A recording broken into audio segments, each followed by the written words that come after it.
Hey everybody, Brian Trow coming to you from the banks of Mossy Creek with your fly fishing forecast. Today is Monday, March 15th. So believe it or not, it's been 18 years. It's our 18th birthday for Mossy Creek fly fishing.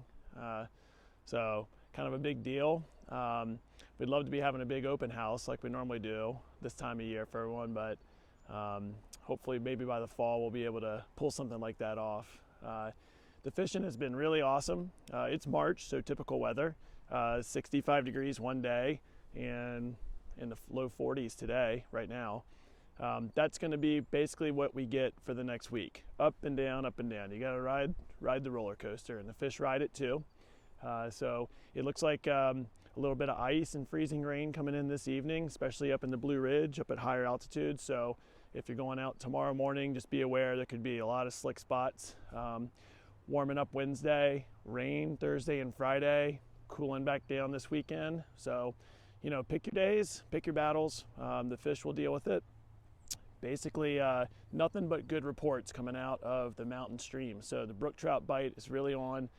A lot of the creeks in Shenandoah National Park, the water flows are perfect. A little extra rain this week will probably just help keep those water levels at a nice, good level.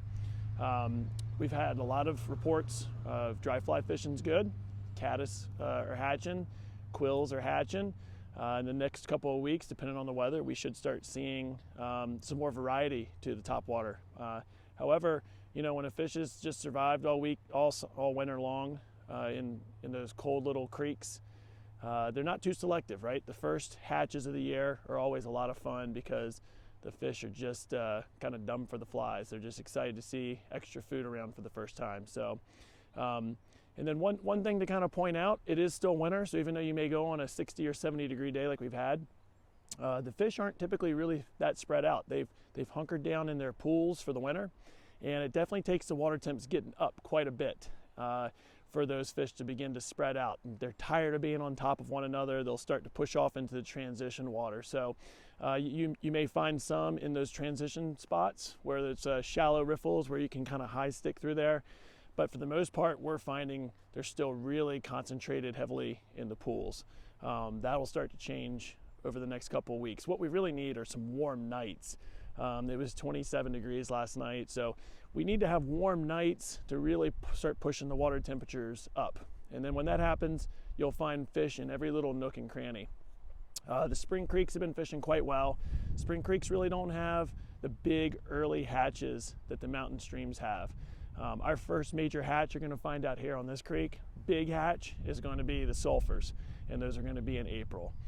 So what you will find is on overcast days, you'll find some blue-wing olives out here. You'll find a couple caddis, but I always tell people don't go out there blind fishing with a dry fly. Okay, you can blind fish for brook trout with a dry fly because they're very opportunistic and you can force them to come up, but that's not quite the same scene out here. These fish are hunkered down, they're in the undercuts, they're underneath the moss, and the only thing that's going to bring them to the surface is an abundance of food at the surface, and we just don't have that yet. So streamer fishing's still been kind of the key, nymph fishing down deep. That'll probably stay the same for a few more weeks. All right. The bass rivers, the larger warm water fisheries in Virginia, people are actually starting to take some early season bass. Water levels are pretty good. So warmer days, fishing slow, same thing. Those bass are still very close to their winter lies. They're going to start pushing off into kind of pre-spawn positions soon, but we're going to talk about that later. They're not there yet. So fishing deep, fishing slow for those bass in some of the pools on your warmer days, and you can start to take a few. We've had a couple big largemouth caught recently and a couple nice smallmouth too. So anyway, that's it. Weather roller coaster. Got to ride the roller coaster. Some days you're going to have good dry fly fishing. Some days you're still going to have to go down deep. Watch the weather Wednesday, Thursday, Friday. Looks like a good bit of rain. We'll see how much. That could affect the fishing a little bit this weekend. As always, all you have to do is give the shop a call, email us, or stop in, and we'll give you up-to-date conditions. All right, everybody. See you next week.